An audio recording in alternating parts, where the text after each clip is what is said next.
42। सुग्रीव का संदेह दूर हो गया। सुग्रीव अपने राज्य और परिवार को पुनः प्राप्त करने के इच्छुक थे, लेकिन वो यह नहीं देख सकते थे कि यह कैसे होना चाहिए। बाली की ताकत उनके और उनकी इच्छा की पूर्ति के बीच एक असंभव बाधा के रूप में खड़ी थी। हनुमान, उनके मंत्री, ने उन्हें समझाने की कोशिश की कि राम की मदद से सफलता मिलेगी, लेकिन सुग्रीव की शंका बनी रही। क्या राम की शक्ति बाली की शक्ति को हरा पाएगी? ये सब निराशाजनक रूप से असंभव लग रहा था। बाली का शरीर फौलाद जैसा था। राम उसे कैसे मारने जा रहे थे? सुग्रीव को राम के बारे में ये शंका थी, लेकिन उसकी मदद करने वाला कोई और नहीं था, और वो अपनी इच्छा छोड़ने को तैयार नहीं था। उसने राम की ताकत का परीक्षण करने का फैसला किया, लेकिन किसी के संदेह को धोखा देने के बिना किसी मित्र को कैसे प्रमाणित किया जा सकता है? राम ने काम पूरा करने का वादा किया था। उनकी क्षमता को मापने का अवसर कैसे बनाया गया? सुग्रीव ने बहुत देर तक सोचा और एक योजना बनाई। उन्होंने राम से धीरे से कहा, मेरे भगवान राम, आपके शब्दों ने मेरे दिल से दुख को दूर कर दिया है।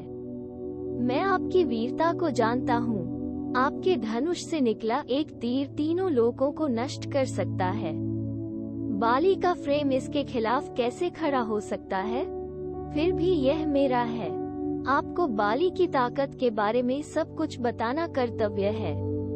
वह अपनी हथेली में लेने के लिए चारों महासागरों के चारों ओर जा सकता है और सुबह की प्रार्थना के साथ पानी पी सकता है। वो एक भारी चट्टान के साथ खेल सकता है और खेल सकता है जैसे कि वो एक गेंद हो। वो शक्तिशाली जंगल के पेड़ों को खींच सकता है जैसे कि वे घास के तिनके हों। एक बार दंडभी भैंस के रूप में एक असुर, जिसमें 1000 हाथियों की ताकत थी, ने समुद्र को युद्ध के लिए ललकारा। बेचारा, मुझे अकेला छोड़ दो। दुंदुभी सहमत हो गया और उत्तर की ओर तेजी से हिमवान से मिला और चुनौती दी। अपने सींगों के साथ चट्टानी तरफ जा रहा था। हिमवान ने अपने गुस्से को नियंत्रित किया और कहा, तुम मुझ पर हमला क्यों करते हो? मैं योद्धा नहीं हूँ। मैं अपना जीवन संतों की संगति में बिताता हूँ। वाय रहना पसंद है वे मैं। दंडभी ने उत्तर दिया, बहुत अच्छा। फिर लेकिन मुझे किसी एक के बारे में बताओ जिससे मैं लड़ सकूं। मुझे आज एक योग्य फौजी चाहिए। हिमवान ने कहा, दक्षिण में एक है जो तुम्हारे योग्य है। वह वली वानर राजा है। उसका बल उसके पिता इंद्र के समान है। यदि आप परवाह करते हैं तो आप उसके पास जा सकते हैं और उसे लड़ने के लिए चुनौती दे सकते हैं। दंडभी सीधे बाली के यहाँ गया और किष्किंधा के प्रवेश द्वार पर जोर से हुंकार भरी। बाली तब अपनी रानी के साथ विश्राम कर रहा था। चुनौती सुनकर वो अपने महल की महिलाओं के साथ बाहर आया। क्यों, ओ दुंदुभी, क्या तुम मेरे शहर के गेट पर यह शोर मचाते हो? पूछा जाए, क्या आप जीवन से थक चुके हैं? बाली के अपमानजनक संबोधन से असुर क्रोधित हो गया, जिसने कहा, अपनी प्रशंसनीय महिलाओं की उपस्थिति में अपनी ताकत का घमंड मत करो। मैं यहाँ तुमसे युद्ध करने आया हूँ। अगर आप में मर्दांगी है तो सामने आकर दिखाए। तुम कहोगे कि अब लड़ने के नशे में चूर हो गए हो, परंतु मैं तुम्हारे शांत होने तक प्रतीक्षा करने को तैयार हूँ। यदि तुम चाहो तो रात को अपने सुखों में व्यतीत कर सकते हो और अपने सभी प्रियजनों को अश्रुपूर्ण विदा दे सकते हो और सुबह मेरे पास मेरे वध के लिए आ सकते हो। दंडभी की बात पर बाली हंसा और बोला, मेरी प्रिय महिलाओं, अंदर जाओ। ओ असुर, मैं पीने के लिए बुरा नहीं हूँ, और यदि आप लड़ाई चाहते हैं तो वर्तमान के समान कोई समय नहीं है। मैंने वही पिया जो योद्धा युद्ध में जाने से पहले पीता है। ऐसा कहकर और हंसते हुए उसने असुर को अपनी पूंछ से पकड़ लिया और उसे गोल गोल घुमाकर पटक दिया। दंडभी लहूलुहान होकर जमीन पर गिर पड़ा। थोड़ी देर के बाद असुर फिर से उठा और उसके बाद एक बड़ी लड़ाई हुई। इंद्र के पुत्र बाली ने असुर को मौत के घाट उतार दिया और उसने मृत भैंस को ऐसा उछाला कि वो 1 योजन की दूरी पर जमीन पर गिर पड़ी। असुर के शरीर से रक्त की बूंदें हवा द्वारा ले जाई गई और मातंग के आश्रम पर गिरी। ऋषि क्रोधित थे और जल्द ही पता चला कि इस संदूषण के लिए कौन जिम्मेदार था। उसने तुरंत देखा कि बाली ने अभिमान में आकर एक लहूलुहान शव फेंक दिया था और पवित्र स्थान को अपवित्र कर दिया था। ऋषि ने श्राप दिया, यदि यह वीर इस आश्रम के परिसर में प्रवेश करेगा तो वह अपना जीवन खो देगा। इसलिए हे राम, मैं अपने दोस्तों के साथ यहाँ सुरक्षित रूप से रह रहा हूँ। श्राप के डर से बाली ने इस स्थान पर जाने की हिम्मत नहीं की। इन साल के पेड़ों को देखो, वो उनमें से एक को तोड़ सकता है और बस सभी पत्तियों को झाड़ सकता है जैसे कोई जैकेट को झाड़ता है। यही उसकी ताकत है। मैं इस भयानक भाई की शत्रुता को कैसे सुरक्षित महसूस कर सकता था। लक्ष्मण समझ गए कि सुग्रीव को उन्हें विश्वास दिलाने के लिए राम के कौशल के प्रदर्शन की आवश्यकता है और उन्होंने कहा, आप कैसे चाहेंगे कि राम आपको बाली पर विजय प्राप्त करने के लिए अपना आत्मविश्वास दिखाए? सुग्रीव ने उत्तर दिया, वास्तव में मुझे कोई शक नहीं है। मैं राम के पराक्रम को जानता हूँ। हालांकि अब वह राख में अंगारे के रूप में छिपा हुआ है। मैंने उनकी शरण ली है और फिर भी जब मैं बाली के पराक्रमी कार्यों का स्मरण करता हूँ तो मैं कांप उठता हूँ। बस इतना ही। सुग्रीव की उस पर आस्था और बाली के प्रति उनके महान भय को देखकर राम ने उनकी शंकाओं को दूर करने का संकल्प लिया। पैर की अंगुली के एक चंचल झटके से उन्होंने दुंदुभी के विशाल कंकाल को भेजा जो वहां पड़ा था। 10 योजन की दूरी तक हवा में उड़ रहा था, लेकिन सुग्रीव प्रभावित होने के बावजूद आश्वस्त नहीं थे।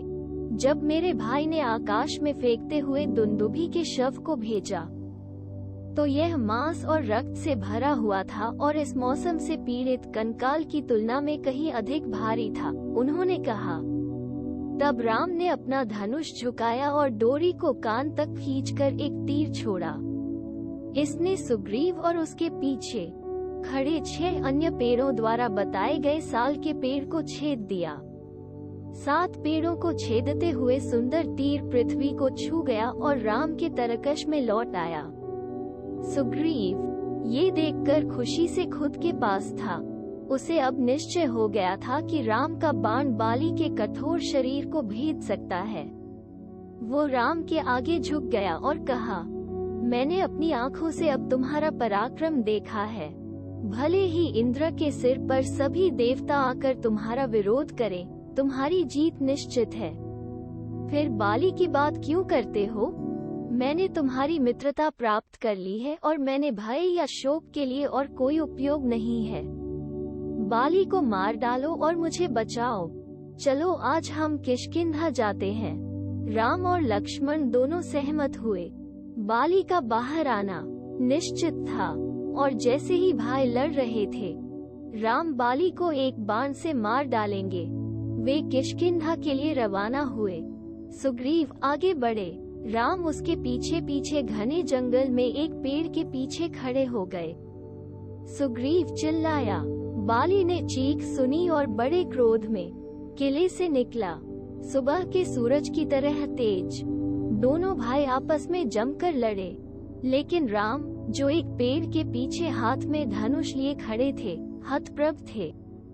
जैसा कि उन्होंने एक साथ कुश्ती की, भाई रूप और विशेषता, असमानता और लड़ने के तरीके में इतने समान थे कि राम बाली को सुग्रीव से अलग नहीं कर सके और गलत योद्धा को मारने के लिए गोली मारने से डरते थे।